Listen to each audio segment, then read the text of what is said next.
Welcome, everybody, to Season 4, Episode 6 of The Buzz with yours truly, Mama T. Tonight, we have a special guest. He's been with us before, but we just had to have him back on because he's just so cool. I just love him so much. But first, of course, we're going to hear real quick from Grand Forks Best Source. Stay tuned. Today's episode is sponsored in part by Grand Forks Best Source. They're a cutting-edge local media broadcasting studio with captivating shows, on-location event coverage, and unparalleled advertising opportunities. Grand Forks Best Source has become a haven for podcasters like me seeking to bring their visions alive. If you're a podcaster looking for studio or platform, or a local business seeking to advertise, go ahead and email Paul at local@gfbestsource.com. You can call him at 701-740-9337, or you can go to their website that's listed on your screen there, gfbestsource.com. Tell them Mama T sent you. There he is. There's the man, Cactus. How have you been? I'm doing good. How you doing? Well, I don't want to complain. I'm very good at it because, it comes with the territory.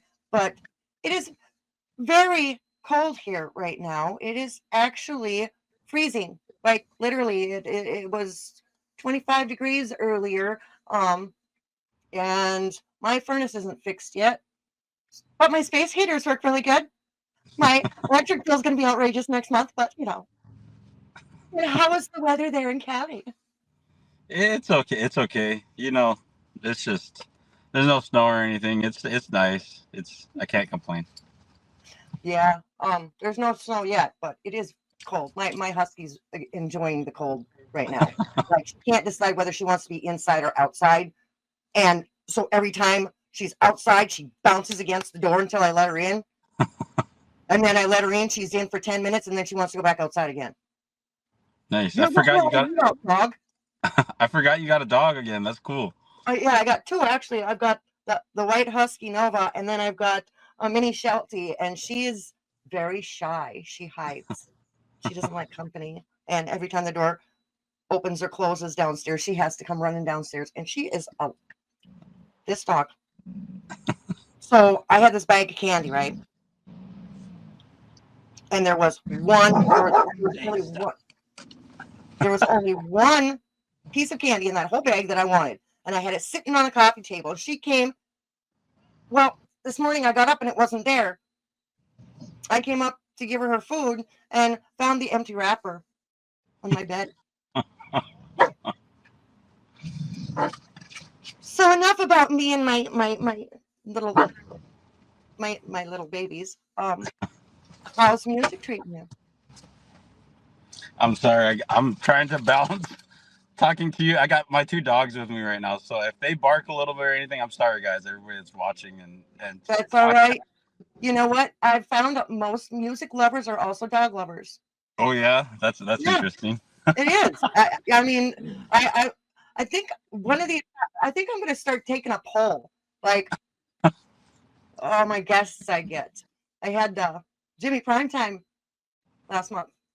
Nice. Yeah. Jimmy's got a dog too. I can't remember if he's got a dog or not, but I just noticed. You know that saying, Tanya, that they say that people dogs look like their owners, or they act like their owners. Yep. Mine are both needy, sneaky little. No. I don't know if that's true or not. I don't feel like I talk a lot, but my dog won't shut up ever. Like, he's always barking all the time. And Nova, she was really shy at first, but huskies, they do that ooh thing, right? Yeah. And she only does it once in a while now. She will do it once in a while now. She never used to do it at all. She was very quiet. She doesn't bark, but she does and the only time she does is at 2:00 in the morning, of course.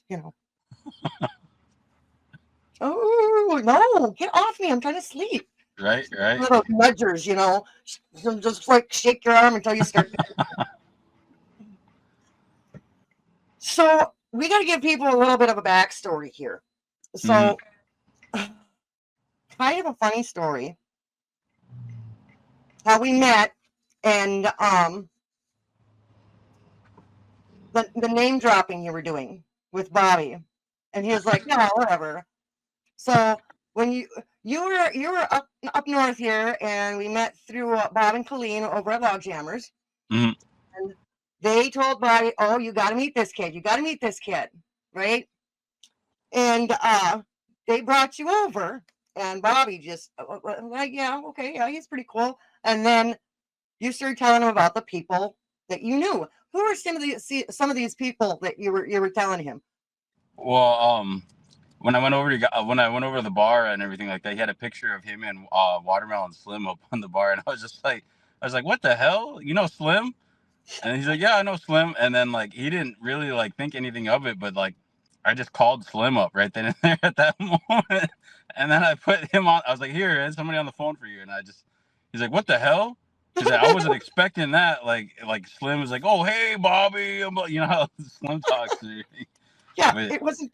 Those pictures weren't just random pictures with random people that like celebrities he'd meet and take a selfie. You know, those are most of the pictures were people he actually played with or were friends with. There was some other people you guys knew in common too, I think. yeah, it's just mainly like the Clarksdale people. Like it's a small town, so it's just like if you ever go there, it's kind of like you know everybody once you're there because it's really a small knit community. I feel like. It was, and you know what? Here's the funniest thing. Last night, I'm sitting in my living room, Mm-hmm. and Deborah. I don't know if you remember Deborah. She's one of the what Bobby would call the church ladies, right?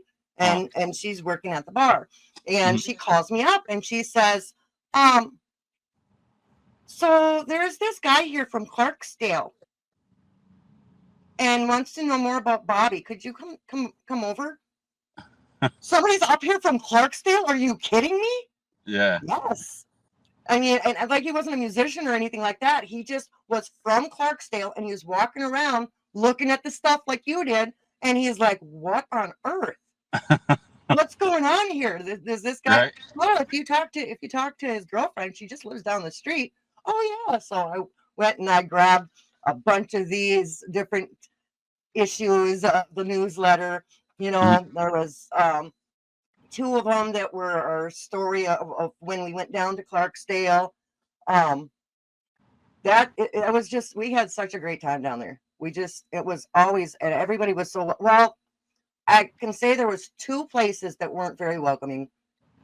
Those were the ones that wanted you to pay $20 just to walk in the door. And I mean, you guys don't even have live music tonight. Like, what are you doing? But all right. But no, we stayed away from those places. And we got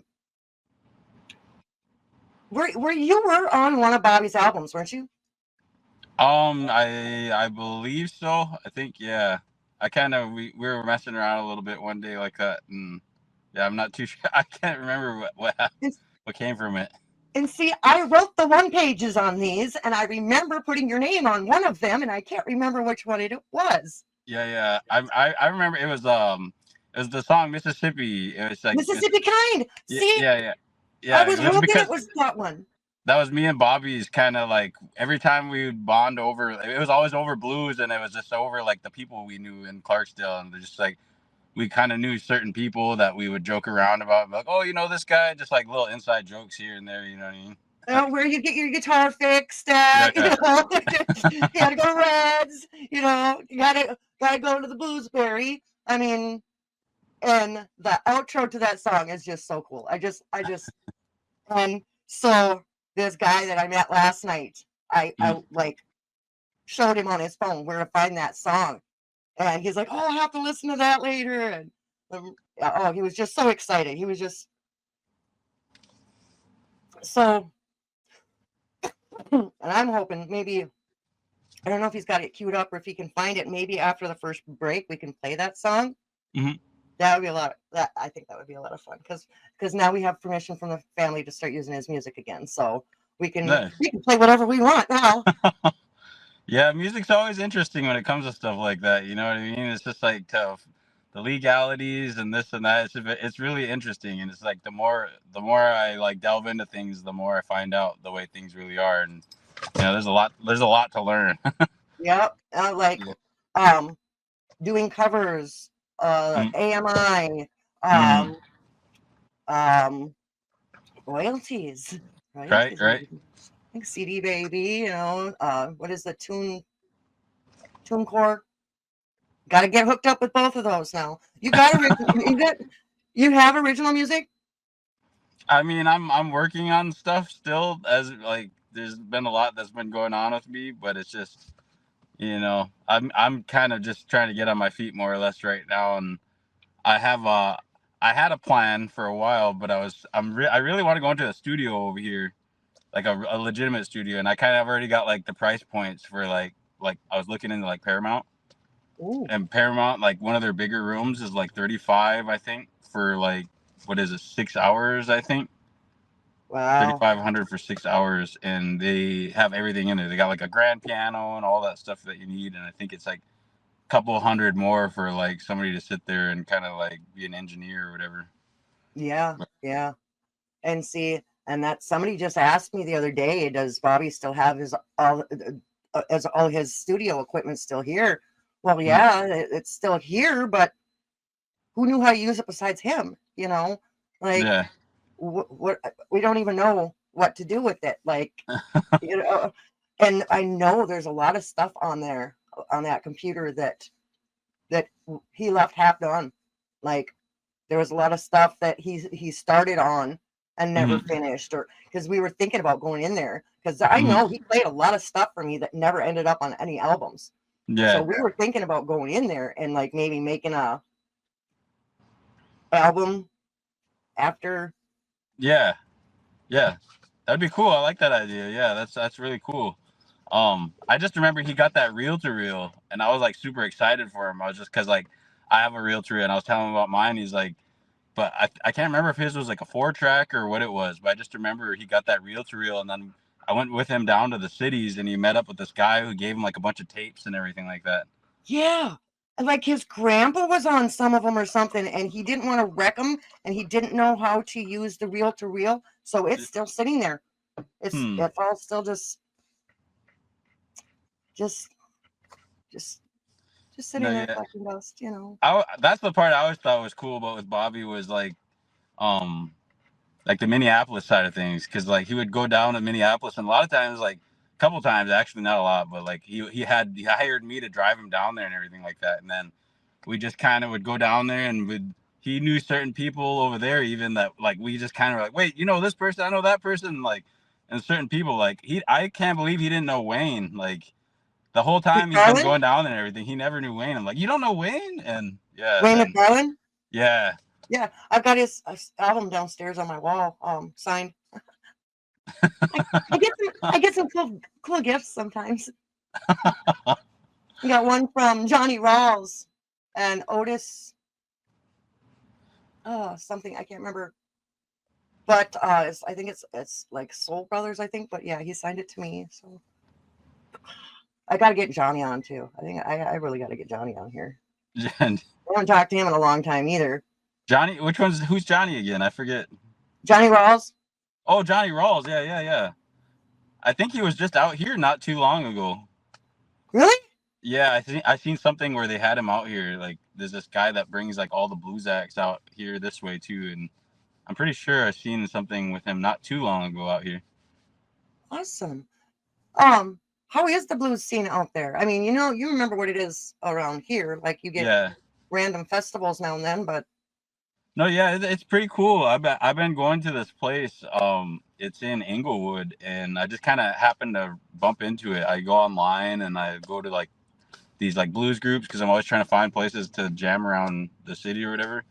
But this has been kind of my favorite spot. But it's called MJ's, and it's right on Slauson, probably like maybe like 3 or 4 blocks down from like Slauson and Crenshaw, and just like um it's just like this cool hole in the wall kind of, like, it almost reminds me of like a Mississippi kind of place, like a juke joint, but like in the city kind of. But they got some real deal people over there, like some guys who've been playing over here in the city and stuff in the blues scene for like a long time. And so like I'm just kind of a younger guy just trying to like go over there and just sit in with the older guys that are like way better than me and everything, and just kind of soak up a little bit of like what they're doing and everything. There's some really good players over there. Wow. So who have you talked to recently? Or are they unknowns, or are they? I mean, I'm sure it's LA, and the more that I live here, the more you find out like people just kind of, you never know who people are really. But I'm not the kind of person that really pays too much attention to that kind of stuff.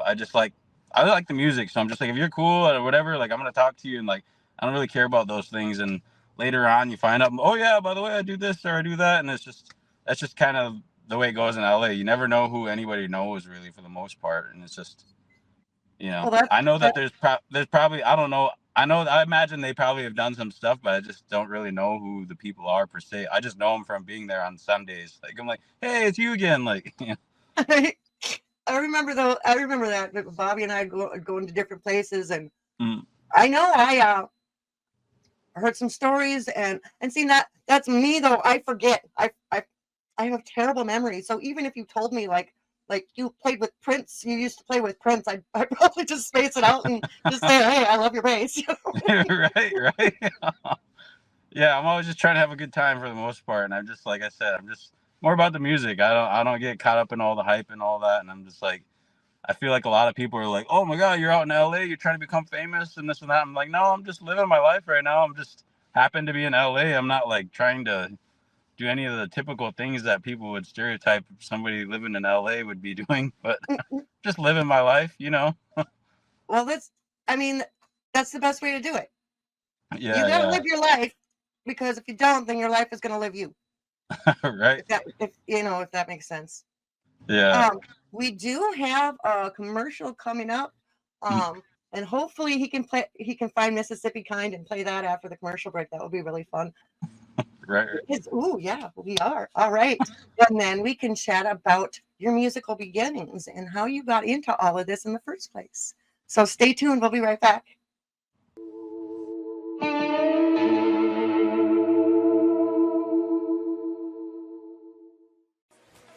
When it comes to podcasts and social media, stick with the best. Grand Forks' best source.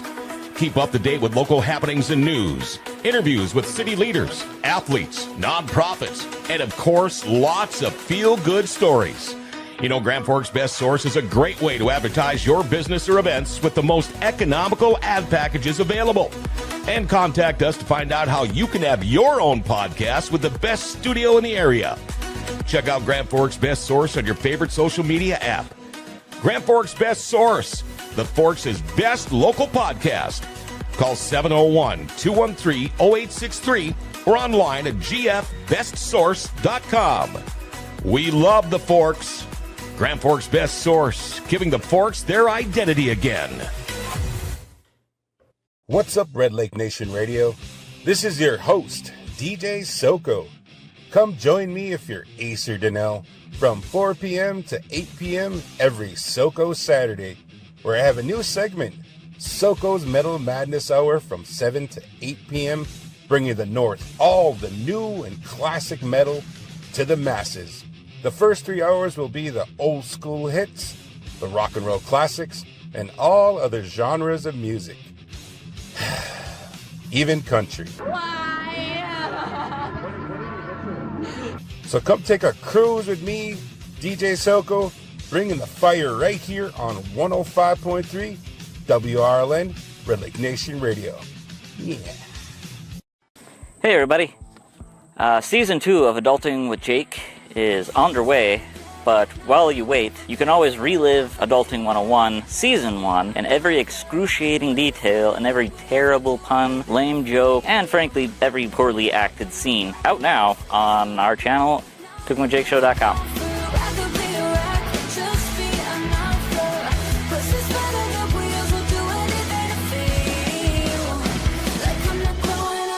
Visit LittleBobbyBuzz.com, your source for Little Bobby merch and music. Keep up with the bar, and don't forget about the buzz with Mama T. That's LittleBobbyBuzz.com.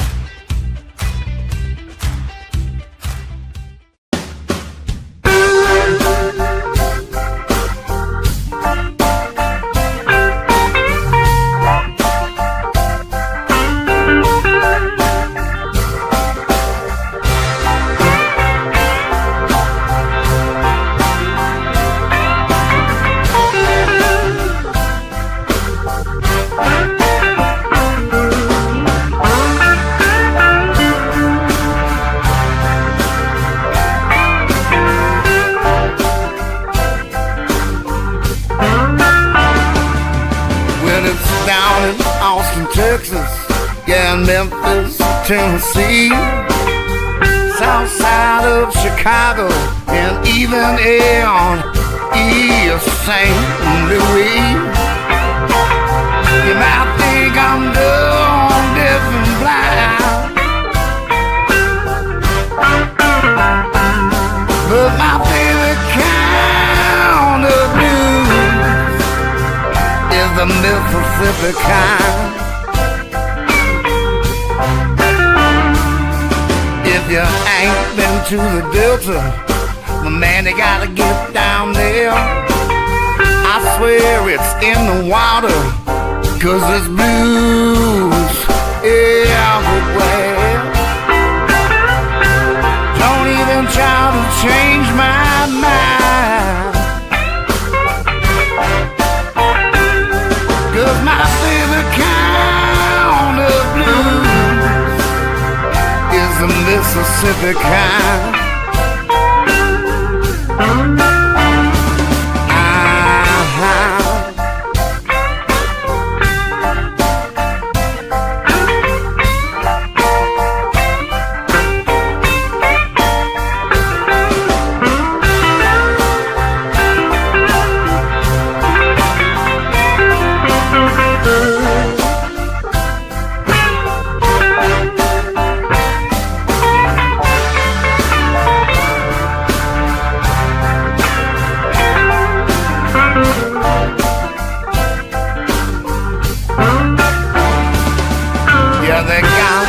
John Lee Hooker, yeah, and Robert Johnson too. But don't forget about BB, the undisputed king of the blues. And people looking at me like they think I've lost my mind. But my favorite kind of blues is the Mississippi kind.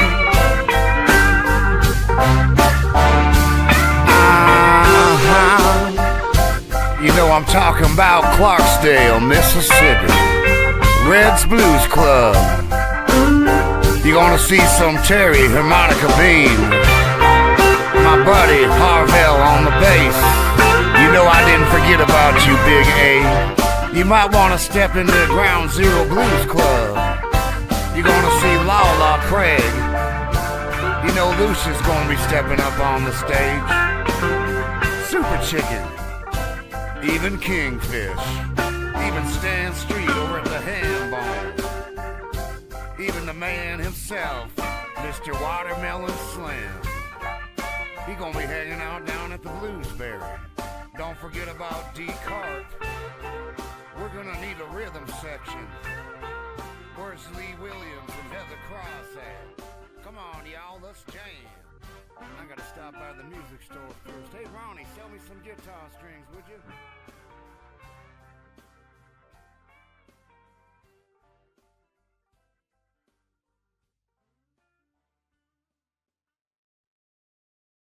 Scared me for a second. He says, lost him. Oh, he's back. And see, the end of that song, I just love that, because like we actually took a trip after that album came out. We did take another trip down to Clarksdale, right?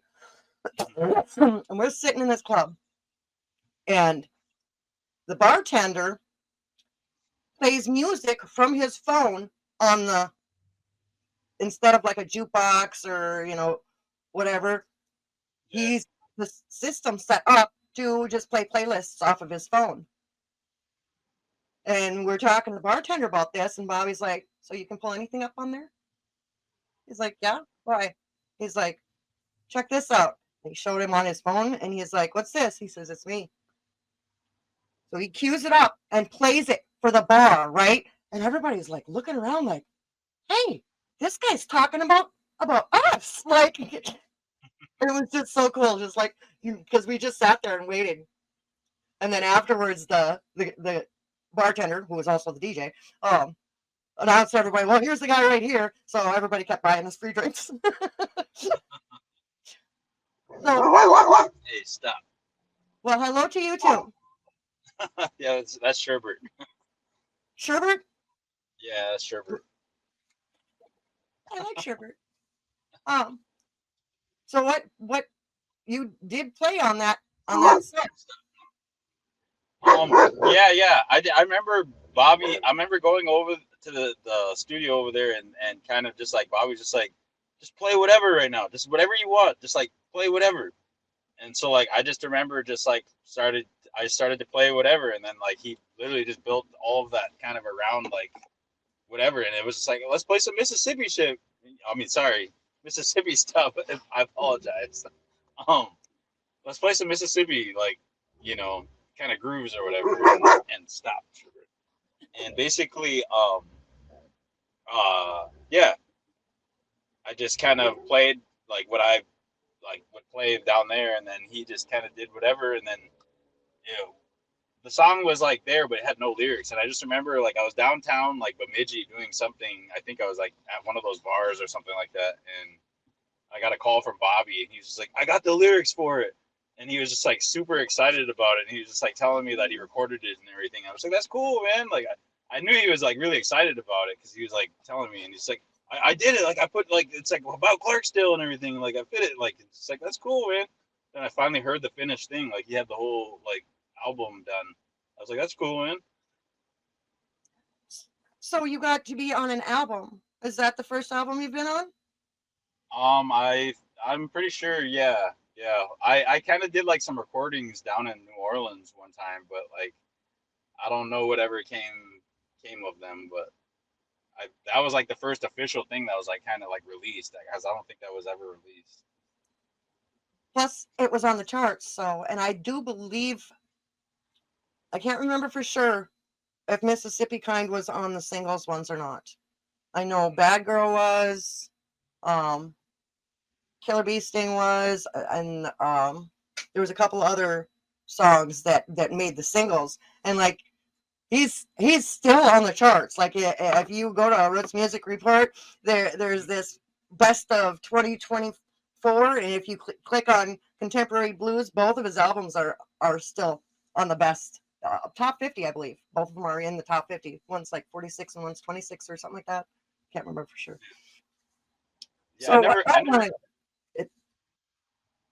and he was still number one in Minnesota 8-9 months after he passed away. So like how cool is that? Like I never really got to ask Bobby, like I wish I did. There's like questions I'm like, man, I wish I would have asked Bobby this like in the time when he was there, but I was just like, I never really asked him like how he learned or how he knew how to do all this stuff, because it's just like Macintosh is just such a like random spot for somebody to be at to like be doing all that kind of stuff. So I'm just like, where did you learn all this, man? Like we'd sit down and talk a little bit, but he was just, you know what I mean? I would just, he's so busy with what he was doing all the time. I could never really just sit down and ask him questions like that. And you know, there's a lot of stuff that I wish I would have been paying more attention to when he was talking. He just talked so much. There was just so much information that he was throwing at you. And he got on one of his rants and he'd just be going on. And I wish I had a better memory that I could remember a lot more of it. I'm glad I wrote a lot of it down and did his bio. So a lot of it is I've got it written down, but like he had a studio in Grand Forks, and he started in Thief River, and then I think he had a studio in his house in Thief River, and then he moved to. I can't remember if he was in Clarksdale before or after Grand Forks. I think it was after Grand Forks, but I think he was down there a couple of times. I think he lived down there a couple of times. See, I don't, because he'd tell the stories, and I don't know where in the timeline all the stories went together, you know. And when I met you, I was like, this guy's just like this traveling musician. He just goes wherever he wants to and plays wherever he wants to. Like, musician's life is not easy. No, definitely not. No, and he was doing a speech when he threw me a surprise 50th birthday a couple weeks before he passed away. And while he's doing this speech, he says, I can't believe that she's still in my life after all this time. And I was worried that, she wasn't going to be able to handle this crazy lifestyle, but she took to it like a duck to water, he says. All these famous people I know, they don't even want to talk to me anymore. They just want to talk to her. Well, I don't blame them because she's a lot cuter than I am. So let's take me back. Let's go in the Wayback Machine. Tell me about Little Cactus. What did Little Cactus like to do? Where would your inspirations come from? What did you always want to be a musician? Did you have lessons? I mean, I did take lessons for a while when I was a kid, but like it was just kind of looking back on them, like that lady was just ripping my mom and dad off. Like, she wasn't even teaching me like anything. And then we'd have these recitals, and she was just like, just play that thing that you play, and like it was literally just like all blue stuff because I'm like my uncle was a harmonica player, and so like my dad would take me to go watch him play all the time when I was a little kid, and so I would say most of my credit for everything I do is really my dad, because my dad was the one who like was there taking me to all these things all the time, and we'd go watch my uncle play, or like he bought me my first guitar for like Christmas. I remember getting like there's like a little Walmart guitar that like had the speaker like built into the electric guitar that you could turn on. I thought it was like super cool and everything like that, but it was just some cheap knockoff Walmart guitar. But that's where I started. And I was like I used to be like super obsessed with that movie Crossroads with Ralph Macchio and all that. I love that movie. I had never Yeah. seen it before. Bobby's the one that said, "Hey, have you ever seen this?" And I was like, "No." He's like, "Are you kidding?" So we had to watch it like over and over and over. So ever since I was a kid, I was kind of destined for Clarksdale just because of that movie and me being obsessed with it, and me really wanted to go to the Crossroads and all that. So it just kind of all goes hand in hand. But that's how I started pretty much. Is my dad brought me around my uncle, and then he took me to my first concert was BB King, and I just remember the first CDs I ever got. My dad got me. It was a Buddy Waters like compilation, like greatest hits or something like that, and then like a Jimi Hendrix greatest hits album. And I just remember at the time I didn't really get Jimi Hendrix, so I just kind of gravitated more towards Muddy Waters. Like, oh, I really like this a lot. Like, but then all of a sudden, like when I got older, like Jimi Hendrix just it kind of clicked for me one day. I was like, whoa, Jimi Hendrix is like really cool. It's probably around the time when I started, you know what I mean, when you get older and everything. Are you But yeah. seriously reading the wall behind me? No, I am not. I can't even Muddy see Waters. it. Oh yeah. Jimi Hendrix. Yeah. Little Bobby. BB King. Buddy Guy. Oh, nice. Yeah, everybody but Buddy Guy. Actually, I remember going to see I saw Buddy Guy with my dad before he got too sick to do anything. I went to a Buddy Guy show with him. I think it was in Sioux Falls. He was playing at the that casino right outside of like I think it's like right on the Iowa side. I can't remember. I think it's called Grand Falls or something like that. Granite Falls. Yeah, something like that. I can't remember, but it's just like the casino everybody goes to that lives in Sioux Falls. It's like right outside of South Dakota where you can gamble, or I can't remember. Yeah, I don't know. I know Yeah. that Bobby and I, when we did go on the road, he knew where all the casinos were. No, Bobby knew all the spots. That's what was cool about Bobby is I feel like Bobby was like outside of music. Bobby was just a really good like people person. Like anywhere we went, like it didn't matter if it was like the res or not the res or whatever. Everybody knew Bobby, and everybody was always cool with Bobby. And, like everywhere I'd walk around with him, I felt like I was walking around with like a celebrity or something because everybody would just like treat him like one. Like they'd be like, "Oh, Bobby's here," and they would just like pull out a chair and just hook him up with all kinds of stuff and whatever. I'm just like, "Yeah, Bobby's cool." Yeah, he was charming and charismatic, and yeah, just he could tell a story for days. He could play. He could turn a 3 minute song into a 20-minute solo too. But no, it was cool. Some of those towns I don't think I would ever have been to if it weren't for like Bobby, because he was just, like, you know how those towns are around McIntosh and all that, or wherever, like in between there and like what's that town over there in North Dakota again? Grand Forks. Yeah, Grand Forks. Like in between there and Minnesota. Like I've never been out that way really, but like the only times I've ever been out there is with Bobby, and it was just like to these random like little places that he knew about. I'm just like, How do you Yeah. know this, man? I bet he took you to Crookston. I bet you went to Crooks Club and probably to the Eagles in Crookston. It sounds familiar, yeah. I actually just went to a funeral of a friend of Bobby and I's. He was a musician. His name was Jesse Martinez. And I got a ride over there and went to the funeral for about a half an hour, like the visitation part. And then went to Grand Forks and visited with my kid and my grandkid. And then we came back and there was a jam session going on at the Eagles. And I sung. I hadn't sang on a stage with a live band since before Bobby passed.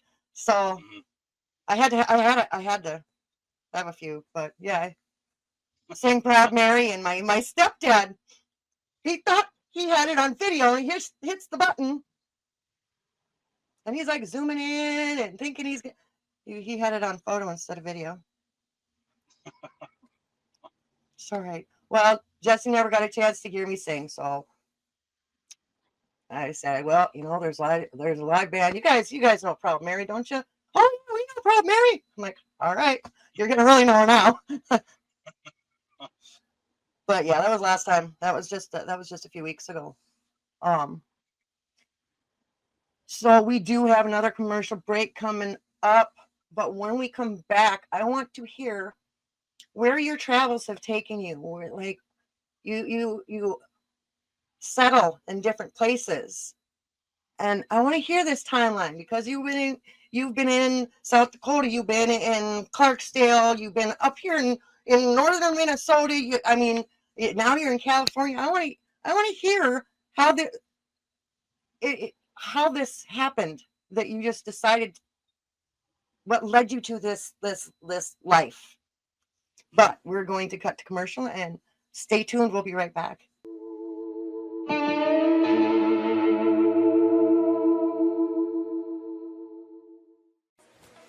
When it comes to podcasts and social media, stick with the best. Grand Forks' best source. Keep up to date with local happenings and news, interviews with city leaders, athletes, nonprofits, and of course, lots of feel-good stories.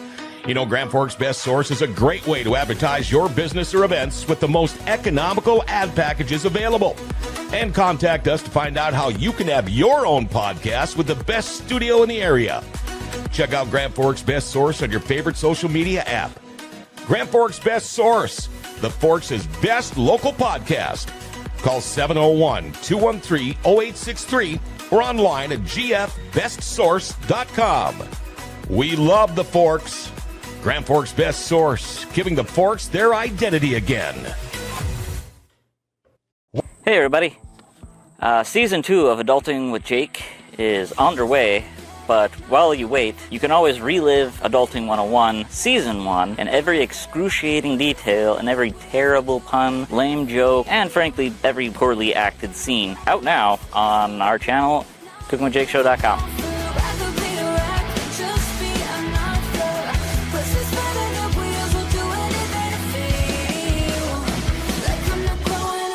Visit littlebobbybuzz.com, your source for Little Bobby merch and music. Keep up with the bar, and don't forget about the buzz with Mama T.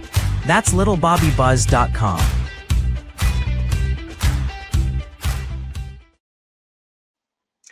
So a couple of things I do have to mention about our commercials now. First I was going to mention, okay, the guy from Clarksdale, this is his first time watching the show.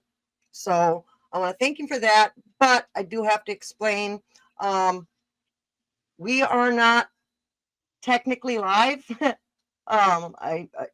We had to work our schedules out a little bit.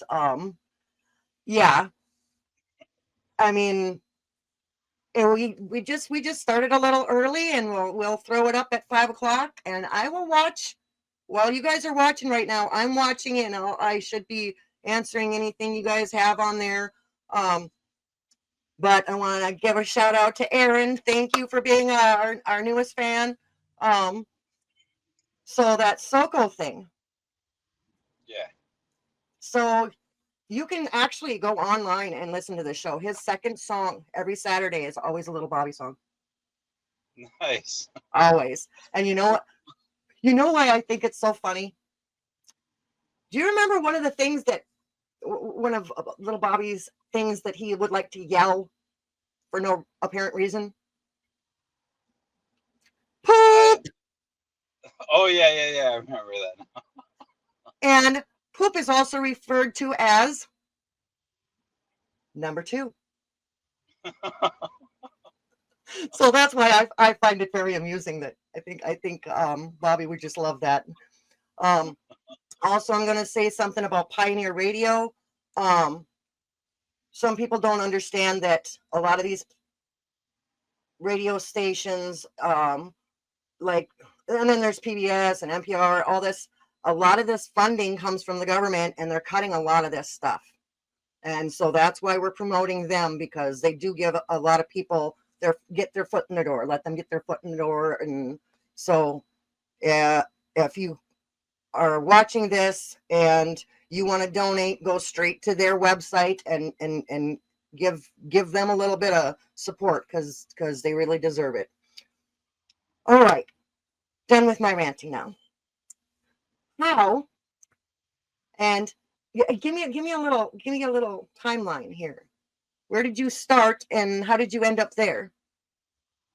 It's really a long story, but to try to condense it down You a don't little have bit. to. We've got 15 minutes left. Okay. But I still have to condense it down a little bit because Okay. it's a lot. All right. Basically, in a nutshell, I I I took care of my father for a long time, on and off, a lot of throughout the years of me traveling around, and things weren't as, I guess you could say the grass isn't greener on the other side. This definitely isn't glamorous work at all, but and if I had it my way, it probably wouldn't have ended up the way that it actually did.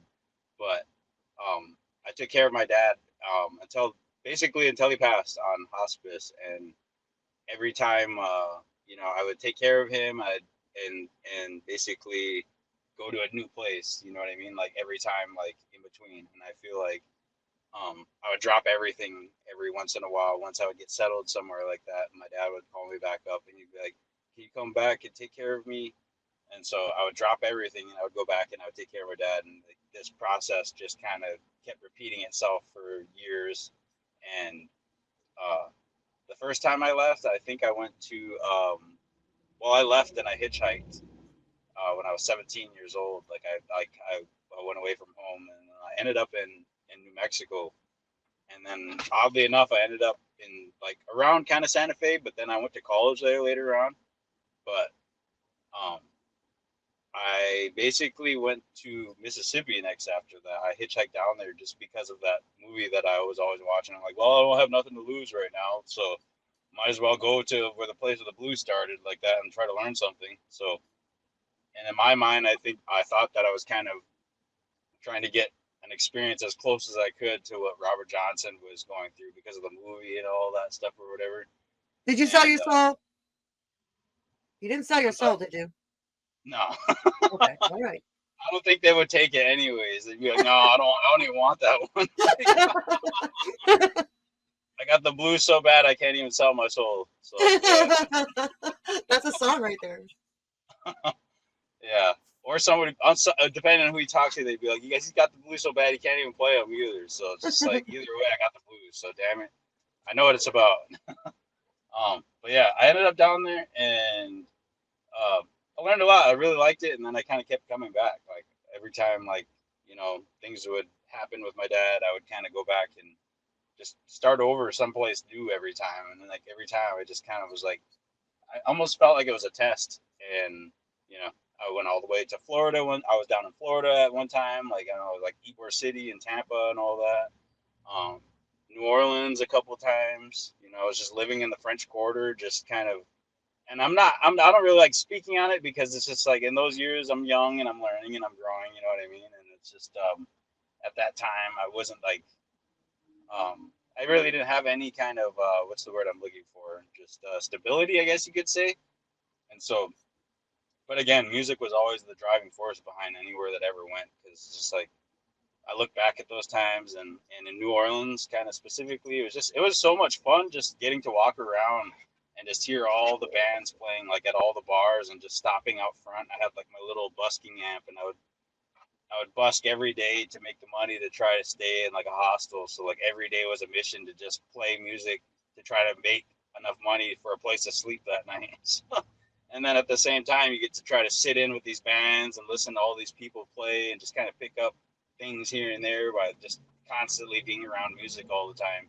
And then bouncing back between Clarksdale and like New Orleans, like a lot.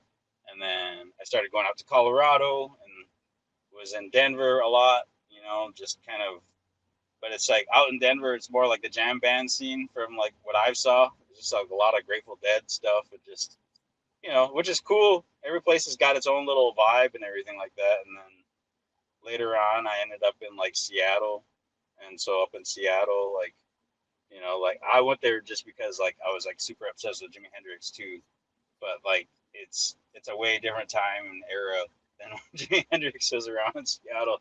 The tech companies kind of changed everything, but Seattle was fun too. I like Seattle. There's blue scene over there is pretty cool too and everything. I still have friends I talk to, and I eventually kind of like I'm like maybe I should go back to these places, to these people that I met in these places at some point, and just be like, hey, what's up or whatever, like, because it's kind of weird. I kind of met a lot of different people doing all that stuff, but like I said, it's kind of bittersweet though. You know what I mean? It wasn't like something that I really like set out to do.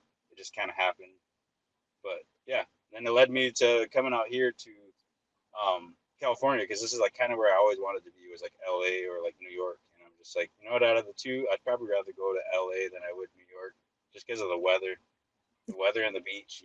Like I'm just like I just want to relax and not have to deal with winter, being from like coming from up there, like in Minnesota and all that. Just like it'd be nice to skip winter a couple times or something. It would. I agree. But again, it's just like the grass isn't greener on the other side. It's just like, no matter where you go, it's all the same thing pretty much. It's just it might look a little different. The people might talk a little different, but nothing is really that different. Yeah, it would be nice to go somewhere warm, but I have family. I've got a grandkid now, and I mean, I kind of like this little town. I mean, it's kind of growing on me. How did you end up here? My mom. Yeah, my mom lives in Minnesota, so, and she's Red Lake, so it's just like, and I never really grew up around any of my family on my mom's side ever, because I grew up like where my dad's res is at, and around my mom's, or my dad's tribe. So I always knew I had like Red Lake blood in me and everything like that, but I never knew anything about like my mom's side. So, and me moving up there is kind of partly just trying to learn more about my mom's side and like where I come from. My mom comes from the Jourdains over there. I don't know if you know any Jourdains, but that's my mom's family. Really? I did not know that. Yeah. Did you know Bobby was born in Red Lake? I think he said that. Yeah, I think I remember him telling me about that. Yeah. Another thing you guys had in common? Yeah. Well, yeah. Red Lake. I mean, but yeah. And I think his family came from Turtle Mountain in North Dakota, if I'm not mistaken. Yeah. We made a trip over there too. He was playing. God, I wish I could remember who he was playing with. I got this picture of him with this guy, and I'm gonna have to look some of this stuff up and start writing it down when I find it. So I've got, I don't sound like an idiot. Hey Tanya, can I ask you a question? Of course. I was just wondering, like, so I was just kind of thinking the other day, that yellow guitar that's on that cover of the album of that thing, whatever came about that guitar, because like he was like so proud of that, and he was like telling me the background on that guitar and everything. I just like was like kind of curious. I'm like, what happened with this stuff then? Like, so the guitar is in the family. It's not going anywhere. Nothing's happening to it. That guitar is being taken care of. So you remember the hat I bought him? The Slash hat? Yeah. So when I bought it for him, he said, "You know what? I love this so much." He said, "I love it. You better make sure I get buried in it." So he got cremated with that hat. And I got most of the other ones, but there's still a few at the bar. I mean, the red bass, I think, went to his family. I think it's his daughter that has the Kingfish guitar.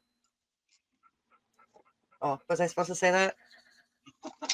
I mean, no, I was actually just telling Aaron this story. The guy from Clarksdale that I saw last night.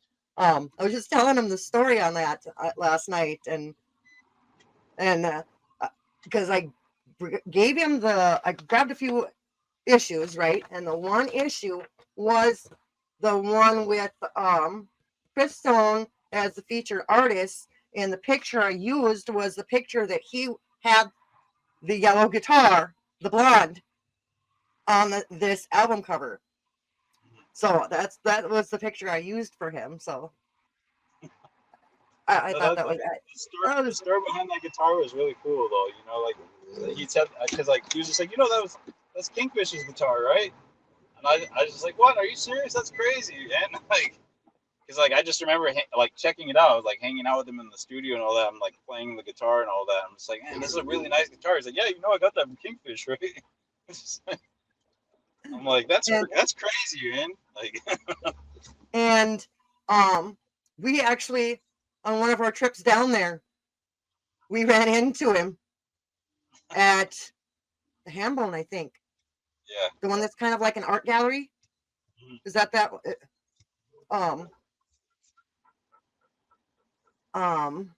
and he signed it. I got a picture of him signing it for Bobby.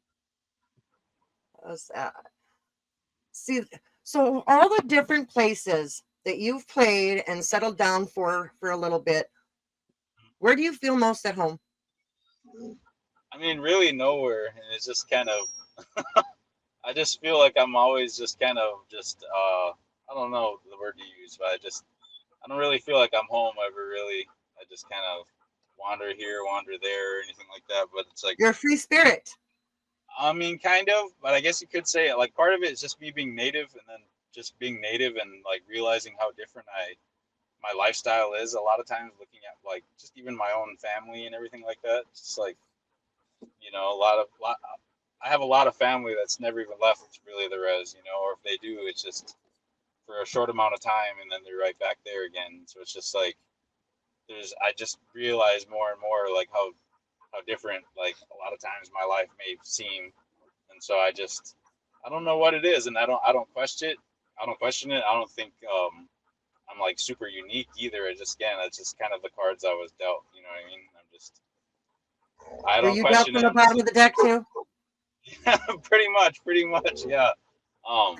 But yeah, I'm trying to play my hand, you know what I mean? You might have to bluff, you might have to do whatever you do, but eventually you gotta lay your cards down, you know?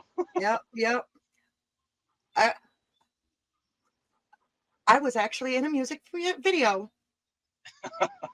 Well, my hand was. I was the dealer in that video. And then model. Yeah, right. And it was funny too. We were I tell this story a lot, but he was like in the zone, and he was trying to explain to me what he wanted me to do, and I was like, what now? Like when? Like just sit there and throw the cards at me. You want me to throw things at you? I got you, babe. Yeah. But you know, he was in the zone, and when you're in the zone and focused. So I from what I'm hearing from you, no place is really home, but every place is. I mean, I find like I was just being a kid. My parents always wanted like a good life for me, I guess you could say. Hi, Mom. Thank you. But basically, they always wanted me to go to like a good school that had like a good education, and like I was always put on that side of town that I felt like I never really like, you know what I mean? Like I couldn't relate to a lot of the people that I went to school with and everything, and so I just the norm for me is feeling like I don't belong, I guess, and that makes me feel like I belong, if that makes any Mhm. sense at all. So It does. It it's does. easy, it's easy I've for me always to just go wherever and just feel like, oh well, I don't fit in. Well, I fit in then. exactly like I've always been different, and if people look at me like I'm different, then I feel like okay, you do know me. So thanks a lot, Jeremy. He just threw up on the screen. He's a wanderer. He wanders round and round and round. And I had a mouthful of coffee, so it was almost a spit take. Oh, I wouldn't have wanted to get coffee on my laptop though. I feel like it's more the music though. Again, it always goes back to the music, and it's just like the music will draw me over here. I'll go over here. If the music's gonna draw me over here, I'll go over here. I get like I just love music, and I love hearing the music from different places, and it just keeps me like questioning like, well, what's around the corner? What if I go over here and I learn this kind of music, or I learn that kind of music? And it's just again for the love of the music. I just love music, you know. And then when you do start making your own stuff, it's going to all you're going to hear pieces of every place you've been. So I can't wait. I can't wait for this, Cactus. I mean, you're very talented, and you've got so many experiences and so many lessons to draw from. I also, if you ever make it back up here, we're going to hang out. Let me know. Yeah. And if Colleen and Robert's ever watching this, what's up, Colleen? What's up, Robert? Yeah. Um, you guys are always been my friend. You guys have always been good to me and like cool to me. And like when I think about like back there in Minnesota and all that, I can't help but think about all you guys. And like I said, like it means a lot to me to have like actual people that actually care and everything like that. And you guys are good people. And I'm glad I met you guys. You know what I mean? Like Robert and Colleen have done a lot for me. Like they're really good people, and I feel like that's how I even met you and little Bobby and everything was through them. Yeah. And they kind of help. They play a part in me even being out here in California to be able to do what I'm doing right now, which really isn't much in the eyes of a lot of people, but regardless, they helped me get to where I'm at right now, and I'll always like be thankful for like Colleen and Robert and Lil Bobby and you and everybody back there that's like helped me get to where I'm at now. I'm still growing. I'm getting older. I feel myself getting older now because I feel like I'm talking like more older. I'm just like, damn, I sound more and more like my dad now. Oh, back in the day. Yeah. Well, we could sit and talk music for days and days, but the show is only an hour long, and we do throw it over to Grand Forks Best Source, and they play it on their platform, and we only have an hour over there. So I loved having you. Thank you so much for coming back. I had a great time catching up and getting to know you a little bit better. And until next time, thank you everybody for watching. Love you guys. Keep the music alive. Today's episode is sponsored in part by Grand Forks Best Source. They're a cutting-edge local media broadcasting studio with captivating shows, on-location event coverage, and unparalleled advertising opportunities. Grand Forks Best Source has become a haven for podcasters like me seeking to bring their visions alive. If you're a podcaster looking for studio or platform, or a local business seeking to advertise, go ahead and email Paul at local@gfbestsource.com. You can call him at 701-740-9337, or you can go to their website that's listed on your screen.